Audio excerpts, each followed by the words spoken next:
Halo mga bossing, mga madam, it's me again, ang inyong amang lingkod. Okay, nandito po ako ngayon sa bahay at off ko ngayon kasi holiday. At nandito yung ating mahal na Pangulo sa aming lugar sa Vancouver. At mabuhay po kayo. Na timing na holiday dito kasi Canada Day.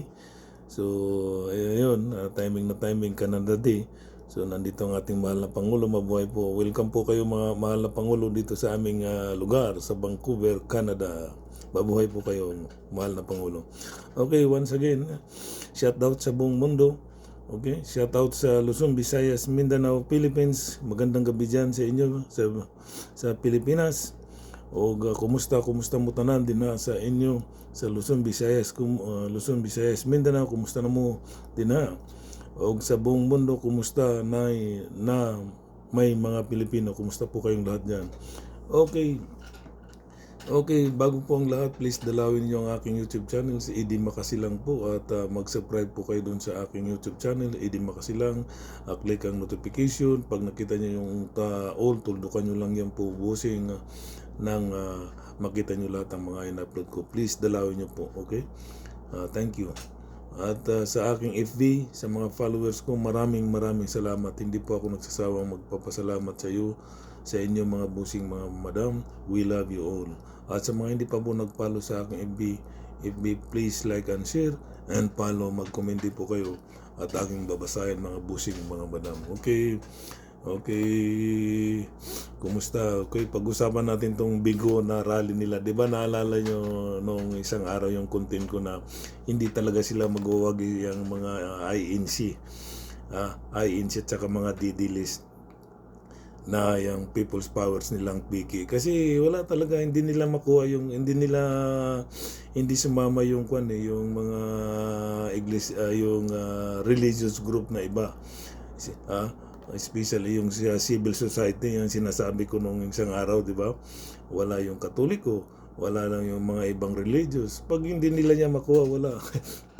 Magiging mukhang tanga yung mga iglesia ni Kristo at mga didilis. So sa madaling salita mga busing mga madam, hindi nila napabagsak ang rehimeng Marcos. That's the truth. Now what happened now? That's it. Nagmukha silang nagmukha silang mga sisiw doon, 'di ba? Ang iba ay nagreklamo na, gutom na yata.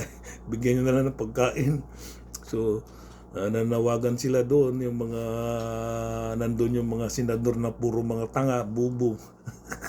Si Amy Marcos, si Cayetano, mga iba-iba ko, si Marcos, lahat ng mga didilis na mga senador. So what happened? Nothing. Diba? Walang nangyari. Yung mga binayad lang sa kanila doon, no? Ang daming mga ang daming nakakuha ng bayad doon, yung mga realista, di ba?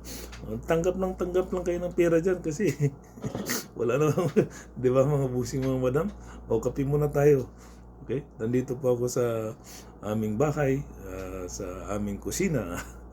Nagkakape habang na nagkikipag-usap sa inyo mga busing mga madam.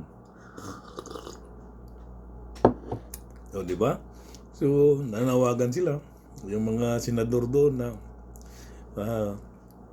pupunta na kayo rito. Sino pupunta sa inyo?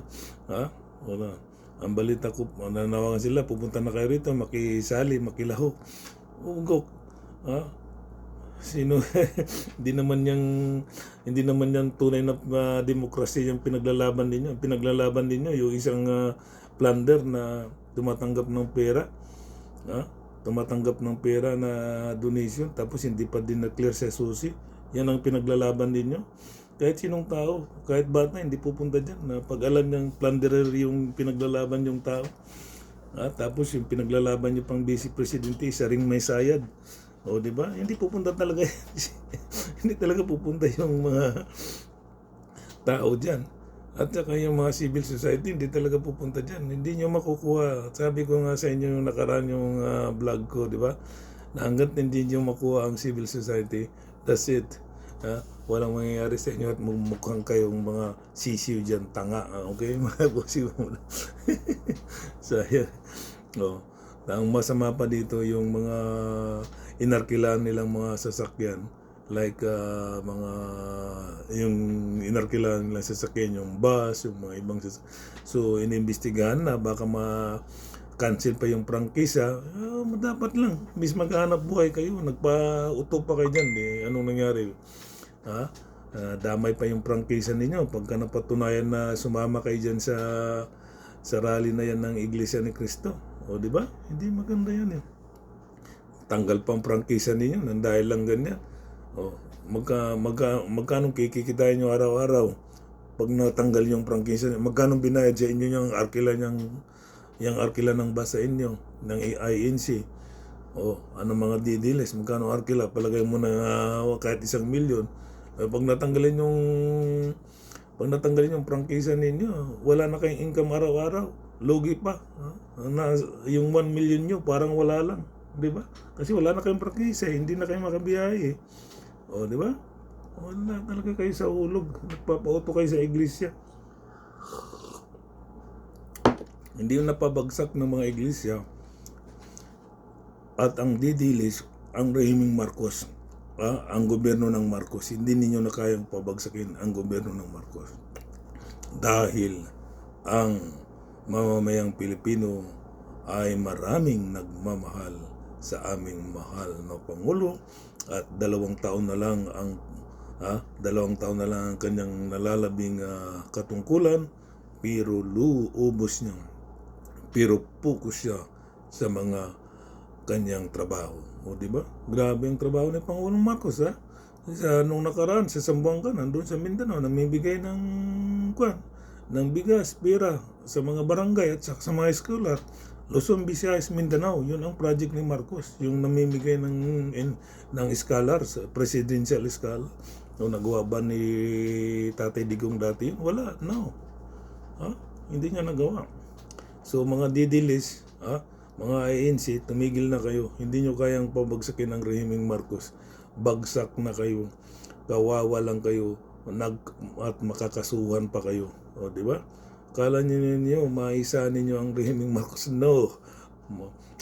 Bongbong Marcos is very smart. Okay? Hindi nyo kayang patalsikin ang gobyerno ng Marcos, ang rehimeng Marcos, mga busing mo. So walang nangyari sa inyo. Nagwawala pa kayo dun sa rally. Ang dami yung economy ng Metro Manila bumagsak. Metro Manila economy 2 araw dahil naharang yung mga business, yung mga nagtatrabaho, yung mga truck delivery, yung mga establishmento dyan, yung mga malilit na mga tindahan dyan. O sino naharang, bumagsak. Kung pababayaran kayo dyan, kung lahat yan ay pabayad sa inyo, INC at mga didilis, milyones yan sa loob ng 2 araw na lugi nila, di ba? So, dapat lang, kung ako sa mga establishmento dyan, establishmento yan, at mga truck driver, mga delivery, mga kung ano, lahat na nalugi nyo, ipabayad nyo sa INC at sa mga didilis. Surpresa pa kayong rally. Pinaglalaban nyo isang sinungaling, si Dante Marcolita. Yun ang kasalanan ni Dante Marcolita, yung ubod ng sinungaling. Dineclare niya, hindi niya dineclare sa susi.